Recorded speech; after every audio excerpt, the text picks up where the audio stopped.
Vote মিটলেও ব্যারাকপুরের BJP প্রার্থী কৌস্তব বাগচি ছুটি নেননি। এখন সময় পেলেই অঙ্ক কষতে বসছেন। ঝুলিতে কত ভোট আসতে পারে আর কি করে সময় কাটছে। মূলত জুনিয়র্সদেরকেই সামলাতে হয়েছে ওকালতির কাজকর্মগুলো।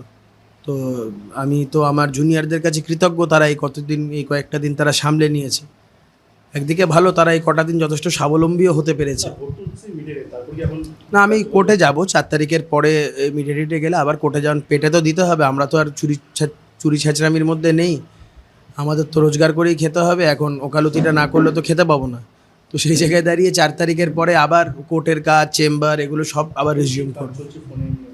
মাস 6 ধরে একটা স্ট্রিক্ট ডায়েটে চলছিলাম। ভোটের ফলে যেটা হয়েছে, খাওয়া দাওয়ারও কোনো নিয়মকানুন কিছু থাকেনি। 4 তারিখের পরে সেটা আবার একটা ছকে ফেলে সেই বিষয়টাকে এগিয়ে নিয়ে যাওয়ার একটা দিকে চিন্তাভাবনা আছে। মোটামুটি দেখা যাক, সব কিছু ঠিকঠাক থাকলে আবার মানে ঈশ্বরের আশীর্বাদে ভোটে জেতার পরে ওইটাও একটা দিক থাকবে, পেশাগত দিকটাও থাকবে, সবটাই মিলিয়ে মিশিয়ে চলা হবে।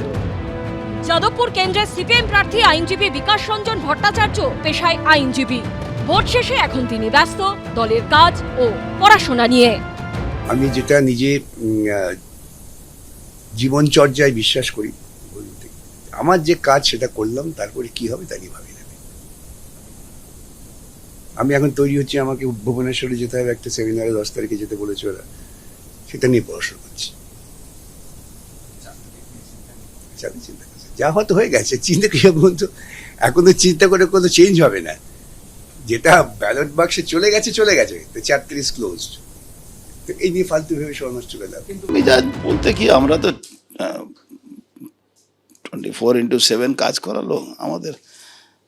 যেদিন ভোট শেষ হয় তারপরের দিন থেকে নেক্সট ভোটে আমি প্রিপারেশন শুরু করি, কোথায় ঘাটতি কোথায় এবার কাউন্টিংয়ের কাজ শুরু হয়েছে। কিছু কিছু আজকে বুদ্ধ পূর্ণিমা জন্যে কিছু কিছু মন্দিরে যেতে হয়েছে। মোটামুটি ঠিক আছে, একটু ঘুম পাচ্ছে, মানে 1-1.5 মাস ঘুম হয়নি, তারপরে একটা ঘুম ঘুম ভাব সবসময় থাকছে। এখন সারাদিন কাটছে কিভাবে? সারাদিন তো আজকে সকাল থেকে বেরিয়েছি, আবার এখানে এসছি। আমার কিছু কাজ ছিল, আমাদের পার্টি মিটিংও আছে একটা। এটা আমাদের রেগুলার কোর্স আছে, কোনো নতুন ব্যাপার নেই। বাগদার তৃণমূল প্রার্থী মধুপর্ণা ঠাকুর দলের অন্যতম কনিষ্ঠ প্রার্থী। তবে দায়িত্ব এতটুকু কম নয়। স্কুল কলেজের পরীক্ষার মতোই কি টেনশন হচ্ছে ভোট পরীক্ষাতেও? অনেক কঠিন, মানে বলতে পারি সময় কাটছে না। এতদিন ধরে মানুষের মধ্যে ছিলাম, প্রায় 1.5 বছর বলতে পারি। এখন হঠাৎ করে 2 দিন আমি একদম ফ্রি বসে আছি, এবং 1.5 মাস ধরে এতটাই ব্যস্ত, প্রত্যেকটা বাড়িতে যাওয়া হয়েছিল। মানে মন এখনো বাগদায় টানছে যে ওইখানে মায়েদের কাছে যাই, আশীর্বাদ চাই।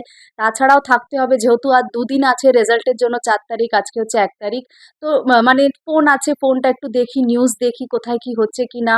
মানে আমাদের যারা কর্মীরা আছে, তৃণমূল কংগ্রেসের কর্মীদের সাথে যোগাযোগ রাখছি, কোনো অসুবিধে হচ্ছে কি না, অসুবিধা থাকলে যোগাযোগ রাখবে। এবং বই পড়ছি, যেটা আমি সত্যি খুব অনেকদিন, মানে রাজনীতিতে আসার পরে বই পড়া ভুলেই গেছে, একদম সময় আমি পেতাম না। কিন্তু এই 2 দিনে বই পড়েও আমি খুব পিসফুল মাইন্ডে আমি পড়তে পারছি। এটাই আমার দিনের রুটিন। জেতার ব্যাপারে আমি জানি যে আমি উপনির্বাচনে জয়লাভ করেছিলাম এবং খুব কম দিনের জন্য বিধায়ক হতে পেরেছি, এবং এই 1.5 বছরে আমি বাগদার মেয়ে হয়ে উঠে পড়েছি। এটা আমি এই ইলেকশনের সময় আমি জেনেছি যে মায়েরা কিভাবে আমাকে আশীর্বাদ করছে, নিজের মেয়ের মতন মেনে নিচ্ছে। এবং শুধু সময়ের অপেক্ষা, 2 দিন আছে, আপনারা জেনে যাবেন সবুজ আবির বাগদা বিধানসভা খেলছে এবং খেলবে।